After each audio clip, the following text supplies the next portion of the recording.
Ladies and gentlemen, welcome to another edition of World Talks here on TVP World. I'm your host, Benjamin Lee, and please join me and my guests on this next interview. The White House announced that Vladimir Putin has agreed to hold talks with President Zelensky. As Russia continues its assault on Ukrainian infrastructure hours after a high-profile summit in Washington, the debate over security guarantees for Ukraine has reached a fever pitch. With President Zelensky confirming a $90 billion weapons package and talks of NATO-like protection, the pressure is on to define real deterrence.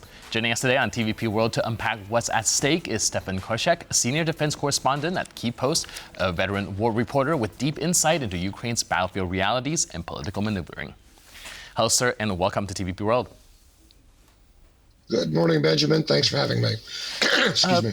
No, please. We're looking into this potential security guarantee, the NATO-like protection, and I'm curious about what that realistically means. When it comes to Ukraine, what will be the game changer? Words don't really mean a lot, but do Ukraine need more air defenses, boots on the ground? What realistically Ukraine need to actually guarantee security? Well, the answer to your question is yes, they need everything. They, from their perspective, are up against an aggressive state that wants to deny their sovereignty and take them over. And so they need to deter that. And it's a very powerful country that Russia is. And so the deterrent has to be very powerful. There's lots of discussion going on as to how that might look. It seems very clear that the participating states, the European states, for instance, are still working through that, and they themselves are not sure what the contribution might be. But I believe that it was Macron in France that said it probably the way that the Ukrainians understand it. And the best deterrent is a very, very, very strong Ukrainian military. And I think that point of view is probably close to universal here. All right, so do you think that there are any kind of detail that's still being ironed out at this point? If there's any gaps in what Ukraine expects or what it really needs and what the European Union or Washington is willing to provide? Well, yes, it's really not, I would say, so much as a gap as they're just working through who is willing to contribute what. For instance, but in simple terms, what the Ukrainians would probably look to the outside or to their allies for most of all would be air defense and the protection of Ukrainian airspace, because that's very expensive, that's highly technical, and that's a capacity that the Ukrainians themselves don't really have in great strength, and that NATO has just in spades. That's NATO's strong suit. So they would be looking to that first, and that could be ground-based systems, it could be air. President Trump, I believe it was yesterday, hinted that maybe the United States would be willing to participate by giving some sort of air deterrent capacity.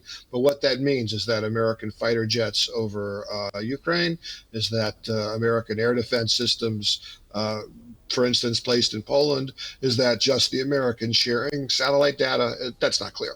But air defense would be the first thing. Right. So like you mentioned, the words coming out from Washington is relatively vague when it comes to the air defense sector, be it just satellite images sharing or actually planes flying over Ukraine. Well, Trump did make a stance when it comes to U.S. boots on the ground, and it does sound like a relatively clear no. Do you think that is going to shape the credibility of these security guarantees in any way? I think no.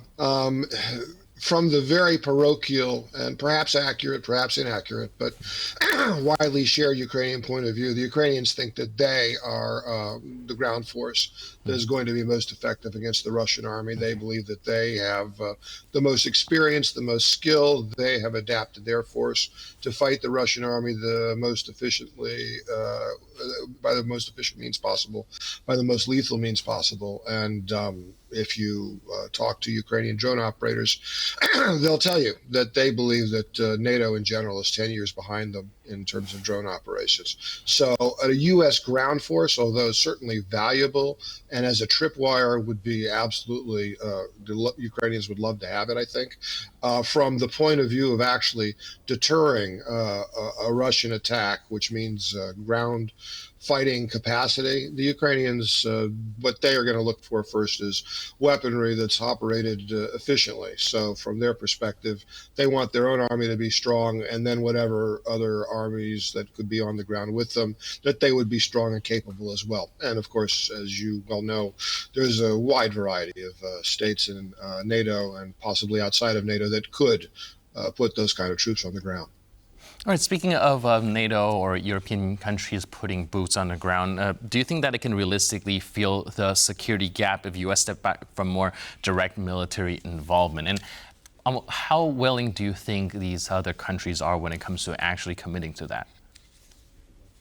Well, the desire for that varies from state to state. I mean, I look at the news in Europe just like you and everybody else, and it seems like there's more appetite, for instance, in France to put boots on the ground than there is, let's say, in Germany or knowing the British, and I've got a long history with them, I get the impression that they would like maybe to put boots on the ground and that they feel that that is their responsibility. But from a capacity point of view, it's just they don't have the troops to do it. So unless they expand their force, they are going to have to look at other ways of supporting Ukraine. But that's just me speculating. It's not as if somebody's told me that. States like, for instance, Portugal or Spain or Netherlands, I personally don't think that they would be particularly interested in putting boots on the ground. But if you look at the Dutch, their support to Ukraine's drone industry has been they've been among the leaders.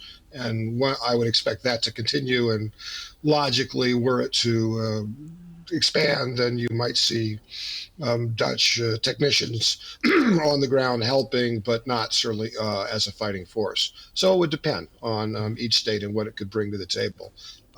As a final sort of example, the Swedes, who do not have a big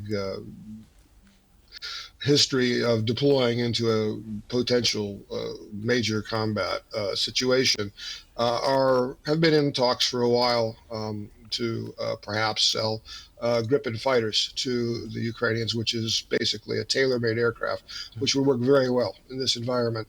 Were they to be deployed to, to Ukraine, then Swedish technicians on the ground would be logical. Right. Now, a lot of this, of course, like you mentioned, is speculation, and a lot of different states are not on the same page when it comes to the details yet. Still remains to be ironed out. But realistically, what will it take to bring this war to an end and provide, a satisfactory guarantee so Ukraine can feel safe about not being invaded like 3-5 years down the line?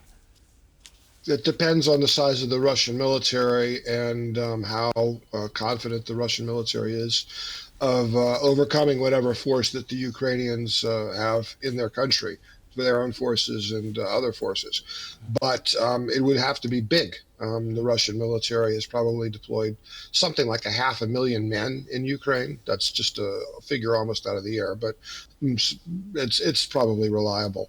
So a force of, let's say, 50,000 men, no matter how it's armed, would be unlikely to deter the Russians from considering a way to attack a much smaller force. So the force would have to be very substantial in terms of size, and it would have to be very substantial in terms of capacity.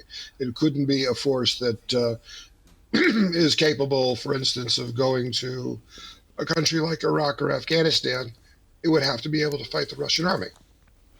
All right, another thing that I'm observing right now is perhaps Ukraine joining NATO might be a bit more difficult, but the talks about Ukraine being in the EU perhaps would also give it a little bit more chance as well. Now, recently, President Trump, on behalf of some European leaders, actually made a direct call to Viktor Orbán, asking him why is he blocking Ukraine's EU accession process. This actually comes a bit surprising to me.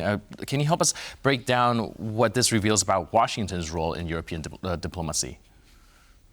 Well, it is a very positive role, potentially, from the Ukrainian perspective. Viktor Orbán and the Hungarian government have been a sticking point for Ukrainian diplomacy trying to move Ukraine into or closer to the EU. That's there's an internal Hungarian reasons for Orban's policy to be like that, and within the EU, there's a limited amount of leverage, it seems, that can be brought to a single member state that wants to veto something like closer association with Ukraine. The United States, by definition, not being in the EU, but nonetheless having a great deal of influence over the EU, is capable of perhaps exerting leverage on a country like Hungary. And most Ukrainians would say that one of the reasons that Hungary is opposed to Ukrainian association with the EU is because the Hungarian national leadership is fairly closely associated with the Russian national leadership, and they consider each other allies. And so the question then becomes, where would the Orban government's loyalties lie more? Towards Europe or towards Russia? When it's within a discussion inside of the EU, then Orban can always stand on the grounds that he's just protecting Hungarian sovereignty. But when it's a question of the choosing the EU, Europe choosing between supporting an American policy and a pro-Russia policy, then it becomes potentially more difficult for the Orban government to resist that. Although we'll see. All right, that's actually interesting, putting him in the spotlight and having him make a decision. Now, last but not least, we're talking still, of course, about the security guarantee. But if that gets ironed out, what comes next? What's the following roadmap? Putin-Zelensky discussion? And do you think that eventually will reach some kind of agreement if the security guarantee is ironed out? Well, that's really the critical point. It's really a chicken and egg situation, or more exactly, the chicken crossing the road. Because the Russian position is that everything must be discussed, all points must be agreed, and then there could be a ceasefire, and then there can be a peace. And it's not completely clear what the American position is on that, but it is very clear, and multiple national leaders, Stubb did it, Macron did it, Meloni did it, that the European position, which is also shoulder to shoulder with the Ukrainian position, is that the ceasefire must come first. Right. So if negotiations are going to go forward and there's going to be a movement towards peace, which comes first, an agreement or the ceasefire? And at a certain point, either Russia and the Kremlin are going to have to say, no, we choose to fight on, we will not choose a ceasefire first, or they will make a concession and they will agree to a ceasefire. And if they agree to a ceasefire, then they place themselves in a difficult position, because the longer the negotiations go on and the sanctions remain in place on Russia, the worse it is for the Russian economy and the more difficult it is for the Kremlin to negotiate from a strong position. And of course, this is very well understood in Kiev and the European capitals. So I would say that's the question right now. Which is going to come next? Which is going to come first, the ceasefire or the agreement? So instead of looking at it like a linear progression, is probably more like a puzzles falling into place. Thank you so much for your input and insight. Really appreciate it. And thanks for being with us on TVP World. Thanks for having me. Have a great day. Cheers. And thank you for tuning into this edition of World Talks. For more news, update, and commentary, please stay tuned to TVP World.